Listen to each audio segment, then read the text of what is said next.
Stan Lee. Stan Lee is always a win. Awesome tribute. Thank you, Stan. Uh-oh. We all know what dust means. Oh, cool, she's intact. Symbiote window shades. Wanna fight? There's your main motif for you. Getting knocked down and what the Kree don't realize about humans. And goodness, that's some stunning lighting for the sparring room. If you gotta train, you might as well be bathed in marigold. Loving these visual hints that maybe the Kree aren't the most accepting people with giant propaganda billboards. The only way you get away with using the slow-mo hero walk towards a spaceship is by honoring the originators. Oh, good job. I laugh on the inside. I'm not doing that now. Look, no offense, but if you don't think Star-Lord is funny, sort of a new version of hologram tech looking all liquidy. Alright. 2 more things in 2 seconds, tying us into Guardians Volumes 1 and 2 with hexagonal space jumping of Twizzler-looking Kree ships similar to Ronin's. That's, yup, that's a yup. Mohawks and slow-mo. It's a rule, look it up. Ultimately, I just think it's weird this guy isn't in Game of Thrones, but he still has a beautiful beard. How about I tell you my secret when you've told me yours? Okay, so other than the inability to see anything, goodness, this is just too dark. Whatever, it's a foggy planet and we're supposed to be a little confused about who's who anyway. And it actually plays into the whole anybody could be a skrull, who are the good guys, bad guys theme that this movie is so much about. There's so many conflicting things happening, you leave this set piece, deliberately I presume, confused. It seems like killing these locals would be a bad play, but everyone's on edge, they're approaching the team, and then... They're just starving. Sigh of relief. Someone with some sense. But no, he's a skrull. They're all skrulls. But what are they even doing? Was he really just trying to prevent conflict? We know now that he most likely was. But then Ben Mendelsohn, one of the greatest misdirect casts ever. I'll wait while you try to think of a time he was a good guy and then go to IMDb to check. And yup, I see you're typing The Place Beyond the Pines. Yeah, no, I really think about who he was in that movie. Bad guys can still be decent people. If you'd said Bloodlines, I might actually have given you a pass because it's complex, but come on. Comic book movie, comic book villain. Middle-aged British white dude is where it's at. And yeah, 60 is the new middle age, don't at me. Back. Stand by. Done in camera with doubles and Annette Bening running around the other side of the camera. Look at that. For about a frame and a half, the true non-Skrull ears come through. Intimidation. And resourcefulness. Well, if you want to give her credit for making him slam his head into the 6-stick, which I'm willing to do. Well, that's a new way to fly. Just hand propulsion. Well, organic hand propulsion.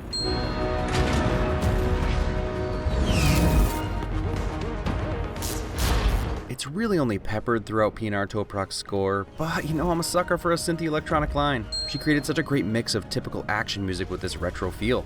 James Cameron directed True Lies and was a writer on Alita Battle Angel. Captain Marvel's taking shots at Alita! And fun fact for anyone born after, I don't know, 2000? All those boxes are empty. You had to go up to the counter to get the actual VHS tape. Or actually, was that just a Hollywood video thing? I know once Blockbuster switched to DVDs, they were all on the shelf. I'm not sure. The lesson here is don't trust your memories? This one's taken. A little cliche-ish dodge. I mean, how often would that happen? More than 0, which is what most movies featuring shapeshifters would have you believe. Where can I find communications equipment? Ah, the old Game Boy payphone communicator life hack. All she's missing is a little hot glue and probably an empty toilet paper roll or something. Also, there's a scene with a deleted section coming up that people got a little upset about, but no one seems upset that Carol clearly just broke into the Radio Shack and stole a Game Boy. They weren't open and she doesn't have a Discover card. Also, this is just a wall of nostalgia. I think Ace of Bases The Sign was the first CD I ever bought, but Melancholy and the Infinite Sadness may have been my most cherished. More wins for movie member berries. No regrets. But actually a possible stretch of a reference is that Envy Adams' story concludes in Book 3, Scott Pilgrim and the Infinite Sadness. So, there. Hey, Agent Coulson is looking disapprovingly in the direction of a bar called the Slow Club. He must hate all bars. See, logic jumps are dumb. You know anything about a lady blowing a hole through the roof of that Blockbuster over there? Hot dang! Someone will undoubtedly lie and pretend like there's Uncanny Valley in Sam Jackson's face, and you can take solace in knowing that they're lying. That is pretty stinking flawless. Saving your future boss?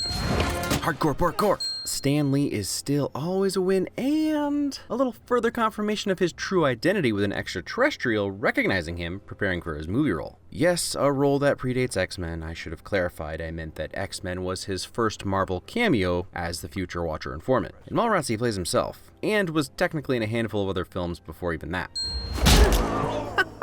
I know Carol has this whole cocky swagger thing that turns some people off, but it's kind of the point. How else do you assuredly deck an 80-year-old lady? And again, who isn't assuming this is just New York performance art? Still nice of civilians to stick up for the elderly, but also nice of Carol not to break all their bones simultaneously, since clearly she could. Beautiful beard there on bizarro younger Forrest Whitaker. Ooh, love that 90-degree camera whip with Veers. Of course, Kelly Sue DeConnick is gonna be surprised to see a character she created just walking around a train station. Just when you think you might have found the thing that leads to him losing his eye. All bloodshot. It's the right eye even. Well, left eye, I mean it's the correct eye.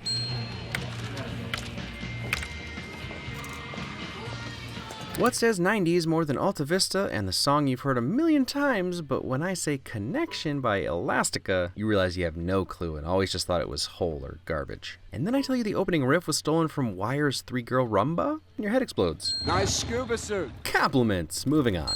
Although she should be happy Warlow didn't use his fairy vampire powers on her. Or I don't know, that Chuck didn't have his Jaeger with him. See, now Elastica is making it so you don't have to worry about Grand Theft Auto. I'm only happy when it rains. You know, I didn't know Garbage would be the next song. Hey, Garbage is a win. An absolute wife win, to be more precise. Oh, come on. Street Fighter 2 is always a win. And M. Bison's torpedo attack thing that looks suspiciously like something Carol will do later. Psycho, torpedo, all his moves were Psycho something, right? Psycho Crusher, that's the one. On my AOL password? It's password, stop lying. I'm not about to stop. TLC, man. Yeah, it's fan service. It's all fan service nostalgia member berries. Doesn't mean featuring waterfalls in your 2019 movie isn't gonna get you a win. You know this. You know this to be true. Race of noble warriors. Heroes. I'm gonna get into it a little, well, a lot more later, but you have to remember that arrogant lines like that probably make some of your stomachs turn, are part of the evidence that she's on the bad guy's team right now. She doesn't know it, but they clearly see themselves as the saviors of the galaxy. Read ethnic cleansers of the galaxy. Everybody calls me Fury. Ha! Unless you're Robert Redford giving subtle hints you're a bad guy. Good continuity retcon lineup there. You should see what I can do with a paperclip. Or a lightsaber. Cool name for a cool cat. I'm not especially a cat person, but everyone agrees orange cats are the best. And all you had to do was... I didn't want to steal your thunder. See, now that's just a nice courtesy. Politeness. The Kevin LaRosa, who's been in 9 MCU movies plus Kong's Skrull Island with Brie, and will be in the Top Gun sequel? Probably just a coincidence. You okay? Probably the biggest complaint about Brie is that she plays Carol flat. And while I actually understand why she would, she has conflicting motivations and she's uncovering her personality at the same time we are. She does emote, it's just often subtle. Silent glances like this speak volumes. She's not okay, but at this point still needs to keep that tough guy facade up because she still has no clue who to trust. I mean, even Fury is acting suspiciously at this point. What separates her from recruit training comes in a minute. Excellent work, Nicholas. As close as Sam Jackson gets to dropping an F-bomb in the MCU. No, I think it's closer than when he gets dusted. But there's actually 2 callbacks to earlier information here. The Nicholas thing may have just been an oversight from Talos. But then Fury tests him on an older memory since Veers said, Skrulls can only sim recent memories of their host bodies. which Spyman Nick remembered. Like we did in Havana. Cliche dodge. How many times have you heard, but we were never in Havana, as the protagonist undoes all his sneaky sneaking for an aha moment in the bad guy's face? Was it something I said? You know, I've got to give them credit for making a fight between a 60-year-old and a 71. Samuel L. Jackson is 71? What? How did that happen? And this fight is solid and fast-paced. Even if, come on, Fury, the light came on from your right, meaning there's a dude to your right, and then you dropped the mag but still tried to fire it with the slide locked back? It's almost like you're a little green. Oof, brutal move. But they do kind of complete the look. Skrulls are Australian. Just noticing that. They're not down here. And now we know why Fury trusts Coulson so much. See, filling in all the blanks. Mostly from Agents of S.H.I.E.L.D., which is a good show, don't at me. I guess he had a feeling. It's a really hard thing to do, but keeps us human. I get in trouble for that. And that was the moment where she went against her training, followed her instincts, and made a decision that put her own life in danger to save someone else. Which isn't a Kree teaching, at least in the context of killing all Skrulls. Put your people's needs before your own. And your own needs being, you know, trusting your heart and not killing skrulls just cuz. The cell of scrolls is a threat to Kree everywhere. I see Roan Hitler got his bigotry started early.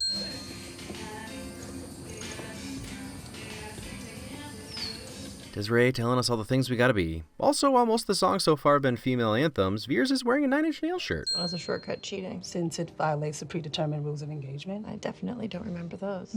Obviously, for Maria, sitting down and chatting with her best friend would feel pretty close to normal. But there's a certain connection between them you can feel goes beyond Carol's missing memories. Both actresses sell it really well. Everyone's been calling this a Pulp Fiction reference, which is fine, Jules is in this, but that's the exact cup from Reservoir Dogs, and confirmed by the directors. And who is that out there? Okay, that's a fair point. Admitting when you're being bad guys. I'm gonna put my foot in a place it's not supposed to be. Am I supposed to guess where that is? Your ass. That's a clarification win. Some of you know what's relevant here, others, actually probably the majority of you don't. You know what, we'll just leave it at that and throw a win up there because Cryptic is my middle name. My real name is Marvell. I really don't hate Marvell being changed to a woman because it means that in the MCU the whole line is women now and will probably stay that way considering Monica's interest in building spaceships. Not the craziest surprise, but still a solid reveal. I'd assume Jude's the good guy all day over Ben. Yep, on that slow motion insanity, which is some solid self-sacrifice. Ah, the old V'ger trick. A Kalima, if you will. Or for the most refined palates, safe hold.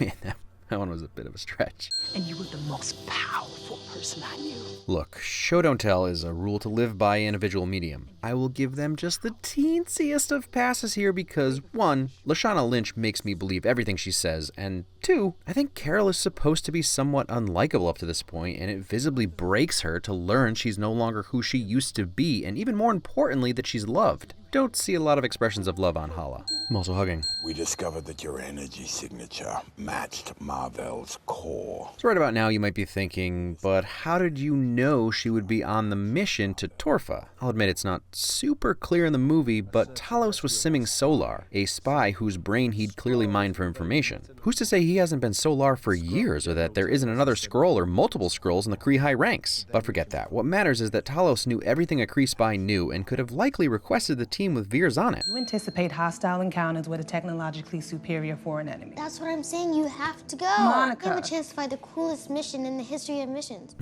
The actress who plays Monica is great in this film, but I just have to point out that she might have the coolest name ever? Akira Akbar? Come on! You're gonna give it up to sit on the couch and watch Fresh Prince with me? Yeah, no, you should do that. That's a better use of your time. In case you're questioning why she'd keep that symbol on her uniform, it's not the Kree symbol, it's just her rank in Star Force. They all have different ones. And now it's Captain Marvel's symbol since she made the gold bars stretch out to the side. I already have one of those. Oh wait, that's not an Iron Man reference, that's a Shazam reference. Oh, we already have one of those as well now too. We don't have one of those, but I really wish we did. Yeah, he's more black and purple now, but keep trying. Hulk? Are those close enough to Genisvel's colors? Nah, it's OG Marvel. How do I look? Yeah, that might do. His contract's up. Fresh. Ha, because the prince. Honestly, the suit is fantastic. Who do I see when I commune with the Supreme Intelligence? You would never tell me who. She knows. I'll give Jan Rogerdog a little deductive reasoning win. For him to know that information, she'd have to have told him willingly. You just turn into anything you want. Can you all do it? Yeah, but it takes practice and, dare I say it, talent. You can have that one, Ben. You've got talent. Just normal, like space turbulence? Pretty much. Honesty. Good choice. Vaughn's gonna handle it. He didn't come here for the Tesseract. Up until this moment, I was still a little on edge about Talos. What can I say? Ben doesn't exactly put you at ease. But this revelation, well, it's just about the sweetest thing.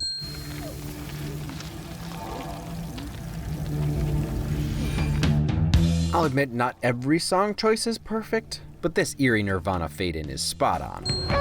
Ooh, that's a nope. You don't face catch punches. My name is Carol. Heck yeah, heck yeah. These images of Carol throughout her life standing back up, all these flashbacks that were presented as failures in her life earlier, the Supreme Intelligence was specifically using them as examples of weakness, to turn them on their head to show that they were actually moments of triumph, moments when she didn't quit, she got back up. Heck yeah, you must feel that. It doesn't matter what you think about the actor, or even if you think Carol is too cocky. This is human resilience, perseverance, determination, tenacity. It is the state of inflexibility in the face of insurmountable odds that that we all strive to attain. And it's Steve Rogers' tagline. You just don't know when to give up, do you? I can do this all day. Carol's by no means the first hero to do this. What I'm saying is that this is Marvel right here. This is what it is to be a hero. They don't give up. If this is musical, visual, or even editorial manipulation, color me happily manipulated as not even a member of the target demo. The Kree wanted to crush her emotion because they knew she was more powerful than them with it. And I mean, binary. Goose was Grooting before Groot was an acorn in his father's... Maybe Just a Girl wasn't the exact right choice if you're going for an epic showdown, but that's not really what the scene is. This is the invincible girl realizing she's invincible, and it's supposed to be a little goofy. Plus, no doubt is always a win. I'm showing my hand a little in this video. Don't make me do this. Okay. And I don't hate her getting used to her powers. Just like Havana. Callback. Using your surroundings.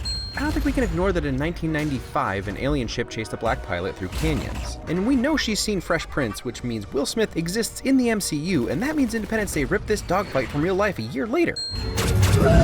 Ship punch.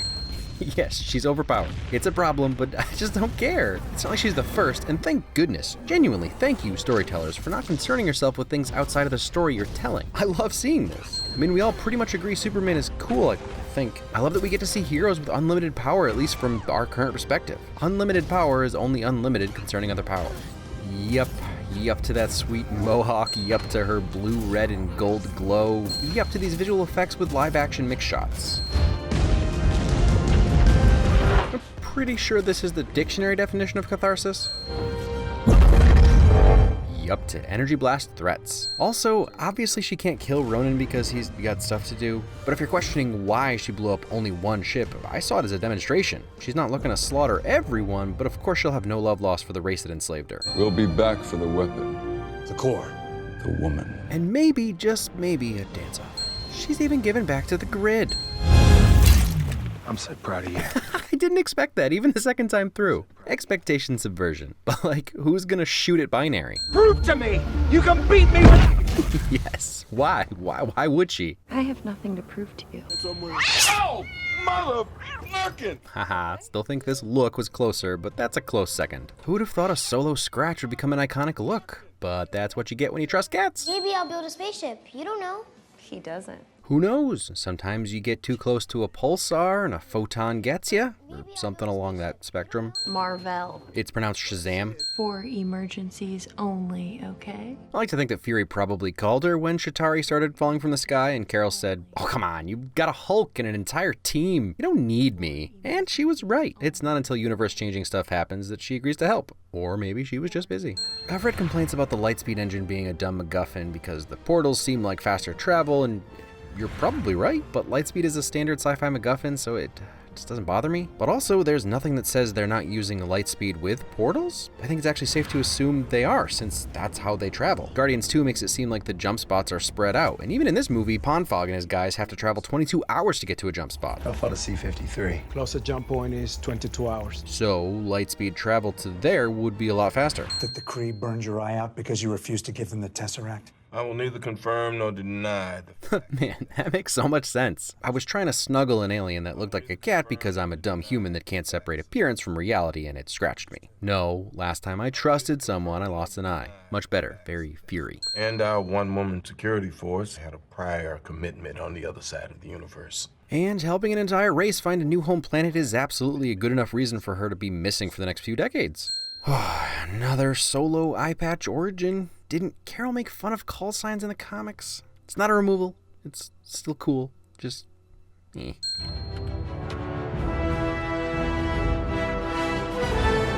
Avengers' main theme is win. Duh. But not so much that it ruins it. Chill. Okay, so Captain Marvel has flashbacks almost to what a female-led Top Gun could or would be like, right? And the cat's name is Goose, plus, spoilers for Top Gun, I guess, Goose lives. So in the MCU, Goose is alive, and that's all there is to it. Oh, and how about these credits? Something else. Hole, the other band I unironically mentioned when talking about Elastica, helping out, obviously. But these are some artistic credits, as in filled with pieces of art. First things first, Ben Mendelsohn, sir, I'm so sorry. You are indeed 50, not 60. See, this is why I wish I were taught Common Core as a kid. And 2, you are Australian. Obviously, since I literally pointed out that Talos had an Australian accent but earlier called you British. I don't know what to say except I'm sorry. I love you, you're the best. All the Aussies in my audience, take a win. Ben, take a win. Also, speaking of joking about Ben Mendelsohn's typecasting, hey, give him some non-villainous roles, Hollywood. Dude's got range, clearly. 50-year-old Australian range. Anyway, as a quick intro, I do actually have a point here other than defend X, though I'll be discussing most shades of audience member to a point as well as the movie. I think there are reasons beyond politics as to why the movie might work for some and might not for others. But it's funny, walking out of theater, I said to Julia, I think I'll avoid all the political stuff surrounding this movie and, just really talk about the movie, and she agreed, and we had a good laugh, and we laughed and laughed. But before I get to that, I want to wrap up some stuff about the movie. Captain Marvel isn't my favorite movie of the year, or of the MCU. It's a filler movie between the two-part Avengers finale with a decent origin story and at best a fun spy buddy cop movie with a decent twist. Nothing groundbreaking. It's mostly paint-by-numbers Marvel, but that's by no means an insult. The majority of the MCU is paint-by-numbers Marvel, mostly competent with few logic leaps and head-scratching moments. High praise, I know. But I'm not really here to tell you this movie is good. I just like to cover the good that it does. And even if some of it is a little ham-fisted here and there, it's still enjoyable. The bad guy flip is probably the best thing this movie has going for it, and it actually holds up looking back. This guy is shooting what is clearly a stun blast of some kind, all dispersed out. I know, you're shouting, they said dead or alive. No, what she said was take him into dead or alive. I know as we take him into dead or alive. She was talking about Fury, who they didn't need. No one said the Skrulls were benevolent pacifists. In fact, Talos even says, "This is war. My hands are filthy from it too." Plus, even if you want to say that she was talking about Carol as well, they know human weapons won't kill her. Which, yeah, Captain Marvel is overpowered to a ridiculous degree, which presents problems going forward. But you know me, I'm pretty much good at little hand-wavy, she's off-world stuff in service of a good story. And the story about a girl getting knocked down, turning into a woman crushing everything in her way didn't disappoint me in theaters, and it doesn't now. Like I said, unlimited power can be cathartic.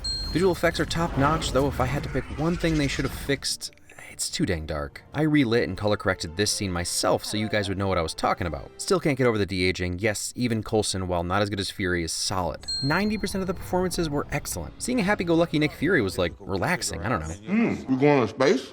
It's nice to see him so laid back. And I really think the rapport that he and Carol have is engaging. They're tentative with each other at first, but slowly build a relationship that I believe. Nothing much phases Fury, and Carol isn't worried about phasing people. That creates a fun dynamic. So, I expect this video will probably upset everyone at least a little, but overall, hopefully change some minds or at least soften some hearts. This movie is another in a long line of movies where I sit and watch two sides be so diametrically opposed that they fundamentally misunderstand the other side's position. Tribalism flourishes in film discussion for some reason. Some of you think of me as a filthy centrist on everything, just trying to find that happy middle ground so I don't upset anyone too much. But these are just my actual opinions. There are very few things that I'm 100% one-sided on because I think that's dumb. If you think you've heard every side of an argument, you're wrong. I'm not saying there aren't some lines that are easy to draw in the sand. There's no middle ground between Nazi and non-Nazi. No Nazis. But when it comes to film, it's a little more complex. And I want to tell you my Captain Marvel story so you understand why I landed here. But first, let's define the sides how the opposing side sees them. So again, before you get mad, these aren't the actual sides, these are how they're seen from the people who have the other opinion. First is, I hate this movie because I hate Brie Larson because she's a woman and women can't be superheroes, girls shouldn't be smug and cocky and she breaks the law. I'd never admit to enjoying this movie, even if I did, I hate her just like all women. The second is, I love this movie without even watching it. Brie Larson is a feminist god standing up against the devilish white men, and I'm so happy that Disney has finally gotten on board with my agenda because white dudes' time is up. Let them die. Kill them if you have to. Okay, so there are your poorly defined sides. My experience was obviously affected, I guess. I knew I was going to do this movie unless the messaging ended up being kill all children or something. I do say no to movies, but, well, I'm not sure if I've ever said this aloud on here, but the main reason I made this channel is because every movie, even the worst movie you can think of right now, is someone's favorite. I know because I've met those people, and I am one of them. So my goal is to look into why that movie is someone's favorite. I've done movies I don't like, I've even done movies I hated. I'm always honest about it, I don't lie about what I think, but I have omitted my feelings if they don't benefit that specific conversation. While I was never totally on one side or the other, I had some feelings. Starting with, I have always loved Brie Larson. I love Kate Gregson, Mason Weaver, and ooh boy, you know I love Envy Adams. Brie's a great actor who's had misses here and there, but she's talented. You may not have thought so in this movie, but I don't know, some things just aren't worth arguing. She's good at her job.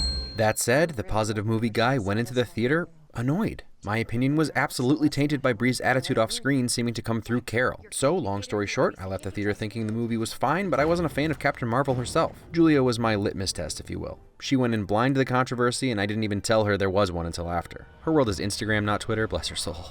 She loved the movie, loved Captain Marvel, and didn't get any of the feelings I did. And it's not like she would be blinded by woman, power, shiny. She's more astute than me in a lot of ways at interpreting art. Honestly, she should be making these videos, which is why I have to constantly reduce her to, ooh, cute wife win type stuff. So I had to second guess my own response. I tried to watch this movie again as objectively as possible at home, and I honestly believe I let those clips get the best of me in theaters. Just as an aside, if you don't know what I'm talking about with Brie Larson, don't worry about it. I'm going to talk about it a little bit more in detail later, but it really doesn't matter. All you need to know is that some people were rubbed the wrong way by some things that she said and how she said them. But you've watched the first half of this video, so you know I realize there are some reasons why her character makes sense. She was on the bad guys team, and bad guys can be unlikable. They were literally making her suppress her emotions and messing with her head. In a moment where she starts to emote, Jan Rog tells her to remember her training, and she calms down. No, it's not because I remember I was here. Stop. Remember your training. And anyone who pins the problem of being straight-faced on Brie alone is just showing you that they don't know how movies are made. There's a reason they're called directors, since they direct their actors' actions. So if you watched a video that spent hours trashing Brie and Brie alone, know that you've been duped by someone who may not know what they're talking about. Also, maybe they just missed the first half of the movie. You struggle with your emotions. Humor is a distraction. Stop using this, start using this. There's nothing more dangerous to a warrior than emotion. Listen up, team. Knock it off. Right. All that said, one of the more annoying things to come out of this controversy was the idea that men can't handle a female superhero or lead. It's a straw man argument at best, inflammatory at worst. It also wasn't simply that she was unlikable or pompous. Gamora is pretty unlikable and pompous in the first Guardians, but no one had a problem with her. In fact, Black Widow's character for Iron Man 2 is basically be better at things than men, and everyone loved her. And if you still don't believe me, no one complained about Wasp, who I mentioned in that video was the most capable hero in that movie. Elektra may have been a hated movie, but no one went after Jennifer Garner. Jean Grey has now been the focus of multiple movies. People bash the movies, but not the actresses. Alita, Underworld, Hannah, Resident Evil, Alien, Aliens, Hunger Games, Atomic Blonde, Kill Bill, Edge of Tomorrow. Look, I'm not pretending like there aren't small-minded people who have a problem with female superheroes, and if you're someone who hated this movie simply because it had a female lead, please leave me a comment and let me know why. I am super interested to hear from someone with your enlightened perspective. Just last week, I got a comment complaining about a badass, unrealistic woman in a movie about time resetting aliens. What's happening? It's just, when you hear Agent Coulson call comic book fans who don't like Brie butthurt, you know, the comic fans that made Captain Marvel popular enough to turn into a movie, it's pretty infuriating. And at the same time, ignoring the exactly zero backlash Alita Battle Angel was getting at the same time, and also the zero backlash Wonder Woman got besides some crazy outliers. Comment sections catch the dregs of society, and out of 3,400 comments, if there was one comment about not liking her because she's a her, I didn't see it. And I caught the handful of anti-Semitic comments. So there's that. People dislike actors for reasons other than their gender. That said, fanboys and fangirls can suck sometimes. And when they get angry, they try to cause pain and damage by reverting to attacks about gender, race, sexuality, all the things people just are and can't or wouldn't change about themselves. So if you've ever resorted to that, just don't. Attack ideas, not people, or don't even attack ideas, just discuss. Is Brie complaining about the race and gender of critics? Explain why you think it's racist or sexist and move on. Sort of like this. The idea that all white dude critics have the same perspective is silly, and reducing people who aren't white dudes to just being represented by their race or gender is also pretty icky. Like I said in Black Panther, young girls of color can relate to Thor's contentious relationship with his brother just as well as a flesh and blood Norse god. I, a white dude, teared up in theaters watching Carol through the ages standing back up. But yeah, have more diversity among reviewers. I'd love to hear from people from all walks of life and cultures. There is one big flaw in her argument. You can't pretend like anything that isn't made for mass appeal is going to do as well as something that is. A Wrinkle in Time is actually a bad example, but serves the purpose. I don't know for whom Edgar Wright or Catherine Bigelow or P.T. Anderson movies are made, but no amount of anyone saying they love them helps them make a monetary splash or reach those viewers that are missing the movies. I don't even disagree with her message, but the delivery. So men weren't mad that there was a cocky woman in their comic book movie, they were mad Brie was in their comic book movie. I don't believe people who claim this movie is bland or that Brie is bland and emotionless are lying because they're mad. I'm saying that outside influences matter. Context matters, and if subconsciously you're seeing someone who pissed you off in real life come through the character they're playing, But still, she's not an ungrateful, entitled brat, or at least from what I have to go on. The more I watch this, the more I realize she's just uncomfortable talking about something that matters to her. And here's some homework for you that sort of turned me around, or at least made me consider some stuff. Oh wow, it has 4 million views, you've probably already seen it. Charisma on Command explains why the way she acts doesn't work, but that her intent was most likely to be funny or sarcastic, and it just came off wrong. Like, she's just joking, but it feels... I'm sorry, Brie. Honestly, being in the public eye isn't easy, and even though I'm just another white guy talking about movies, I get your point, and I see that your intentions were pure, but saying I don't hate white dudes multiple times is... Am I saying that I hate white dudes? No, I'm not. At the same time, use your voice to encourage representation. Most of us white guys didn't actually care, and even the ones that are mad are just yelling about double standards. Just try not to give actual racist ammunition against you. Even if her delivery leaves a little to be desired, Brie Larson's heart is in the right place. She's not trying to hurt white dudes, she's just trying to help everybody else, and that's good. And actually, right before I locked this video, I found this interview where she literally confirms what I just said. To bring more seats up to the table? Yep. No one's getting their chair taken away. There's not less seats at the table, there's just more seats at the table. Yeah. That's it. Now let's talk about the other side. I'm not about to get all, this is a feminist movie, so you can't complain about it because that's dumb. But I don't know, there's some stuff I wish someone had said to me when I was younger. So I looked this up. The Air Force still wasn't letting women fly combat. That's true. 1989. Just 30 years ago, female pilots weren't allowed to fly combat. That was not that long ago. Brigadier General Jeannie Leavitt was the first to fly combat. No one would believe we fixed sexism in 30 years, even if that was the last thing on the list. I don't think it's crazy to say that this movie is about female empowerment, grounded in reality with a supernatural finale, if you get me. All of those awesome moments of Carol getting back up were started because someone was trying to keep her down, or tell her she wasn't good enough. Or like, slow down, don't crash your go-kart. Look, not everything is a lesson. But heck, the entire arc of her character starts with being gaslit by Jan Roggen and Annette Intelligence that she needs to learn to hold her power back. That emotion, especially passion, is too dangerous or something. We know the truth is that they were afraid of her. I know someone is on their 6th paragraph right now and how we did fix sexism, and they're probably getting to the point about how women actually have more rights than men, and that's fine, you do you. Just for a minute, consider how you'd feel if in your lifetime there was something you could point to and say, objectively, there's proof that people like me weren't treated equally. Would you just wipe your hands? It's all better now, no worries, they fixed it. It's really hard to understand how a person can be upset about something that you've never had to deal with. That's not passive-aggressive, I genuinely believe that. Empathy for certain things comes so easy, but something that someone else was responsible for that happened to someone different from me a long time ago, it wasn't my fault and it wouldn't have been a problem for me, so how do I relate? And if your response to that is, I have been discriminated against and you don't see me complaining, that's good. Good for you. We still don't get to define anyone else's experience or perception. People aren't numbers. They aren't genders or races or sexualities or jobs or disabilities or hair colors or skill levels. People are people. I mean that. Like, you see this one clip of a person doing a thing, screaming at a protest or puking on a roller coaster or buying coffee in pajamas, whatever. People aren't that one thing. They're just like you, multifaceted with fears and desires and families and bills and long drive-through lines. And if you can learn to do one thing in your life, my life, me, I'm still working on this. Empathy. I know every single person listening to me right now knows what empathy is, but just so we're all on the same page, empathy is the capacity to understand or feel what another person is experiencing from within their frame of reference. That is, the capacity to place oneself in another's position. I fully anticipate comments saying I'm virtue signaling, and that's fine.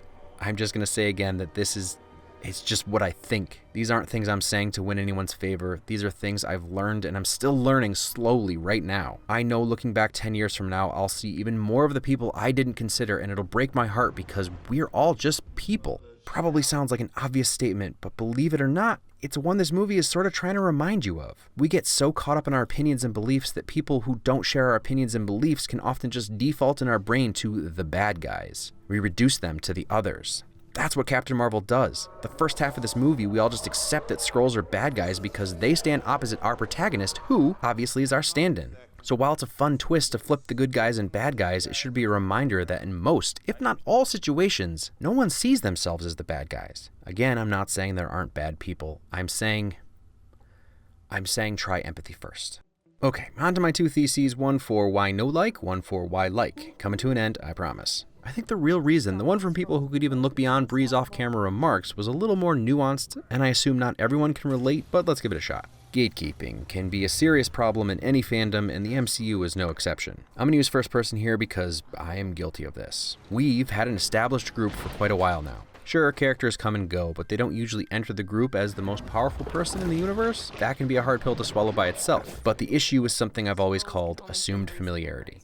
For instance, say one day you found out your best friend / roommate, let's call him Tom, has an estranged brother you never knew about. Let's call him Joe. One day Joe comes into your apartment for the first time, opens your fridge, takes a beer, sits on your couch, and buys a movie on demand. Then Joe challenges you two and crushes you in an arm wrestling match and tells you how he knew Tom long before you when he was different, happier even though you've been building a close relationship with Tom for over a decade and this guy is just here. And he's objectively better than everyone at everything through no real personal sacrifice or skill of his own and isn't shy about it. Joe even knows intimate details about Tom that you could only speculate about. It's unearned. That's how some of us felt. It wouldn't have mattered if Captain Marvel was a zebra. This is our universe. We've been here longer than you and now you're King Zebra? You're gonna kill the purple pirate lion? We've been directly and indirectly dealing with the lion for a decade. You get me? I'm not saying it's rational or that it isn't petty, but we can be a petty bunch. Look at me going on and on about it. Anyway, that was why I felt comfortable making that joke about her not ruining Endgame last week. Not because I really have any problem with her at this point, other than she hasn't been a member of the team long enough to get that win. And that applies in all situations. If Solid Snake, possibly my favorite character of all time, showed up at the end of Return of the King to push Gollum into the lava, I would have been a little upset, you know?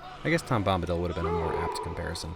And the unearned part is a big part. People like to compare Carol to Tony. Both arrogant, but Tony built his first suit while trapped in a cave with a box of scraps. Thor had his hammer taken and power stripped to learn to stop being a brat. Steve jumped on a grenade to prove his merit. Hope trained for years on the sidelines while being the right choice to be Ant-Woman. Even Natasha's arc hinted at a dark backstory and pain and suffering, and she's a human that keeps up with supernatural beings. Sure, Hulk's power came from gamma radiation, but Bruce is still super duper smart and his scientific accomplishment is a valuable asset to the team beyond the big guy. It's sort of implied that Carol is a great pilot, something you have to work at even with God-given talent, but we don't really see much of it. Side note, I actually like that they gave the flying moment to Maria. That was tight. So that's one theory I have. The other has to do with something I talked about in both Black Panther and Into the Spider-Verse, the latter of which does it the best out of the three. But Carol is a hero for girls to look up to. I mean, we get a literal moment of that that's a tad cheesy, especially if you don't know Monica Rambeau's future, but like, she's the girl being inspired by Captain Marvel. That's cool, man. You too can blow up ships with a hug. I'm gonna make a comparison here that will undoubtedly upset some people, but part of me sees Carol Danvers as a female Thomas A. Anderson. That's right, Captain Neo. I mean... and... without us, you're only human. But hear me out. I'm not the first person to point out that Neo is a blank slate. From the way Keanu plays him, to the fact that Trinity and Morpheus literally drag him through the movie until the last act when he decides to rescue Morpheus. He doesn't understand the real world or the Matrix, but in the end, he gets back up and is all powerful because... spoilers, he wasn't fast enough and got shot in the chest a dozen times. Granted, that movie and scene are parsecs better, and Neo sacrificed himself. I mean, that movie's amazing. There are a million reasons to love it. But one of the reasons is that Neo is such a perfect blank slate. It's easy for viewers, and here's where I venture into unknown territory, possibly mostly men to just paste themselves onto his face. Carol's story might be less relatable, we meet her as an alien, but she's enough of a blank slate that I think women can project themselves into her suit. Not always sure what she's thinking or feeling, like a Gordon Freeman for girls, or, you know, like a Chell. Look, it's not a perfect theory. I super identified with both Chell and Lara Croft. I'll defer to the women in my audience. I have no clue. Julia said it's possible. She enjoyed the movie as much as I did. I've seen people who look like me do every possible thing imaginable. I even saw Arnold give birth once. So trying to imagine a world where I don't know what that's like is nearly impossible. For this movie, I wish I could go back in time and know nothing about the off-screen stuff. So when someone invents an Eternal Sunshine of the Spotless Mind machine, let me know. This will be priority number one. And no, that's not a hint at next week. So that's it. My total and complete thoughts on Captain Marvel. I really hope this wasn't boring or worse, preachy. I know this probably wasn't what some of you were hoping for from this video, but that little sub-theme of empathy hit me on the third time through and the rest just sort of fell out of my head. Even after softening to Brie, it helped me realize I was still lacking empathy for her. Anyway, my goal was to maybe bridge the gap between these camps that seem to fundamentally misunderstand each other and in the process villainize each other. It's easy to say they're all wrong because of this one specific thing I heard from one person. I'm not saying stop arguing. Demand better of movies, always. Just be sure you know what you're arguing about. Or maybe it was all a ploy to drum up interest in the movie by Disney. If so, consider me a pawn.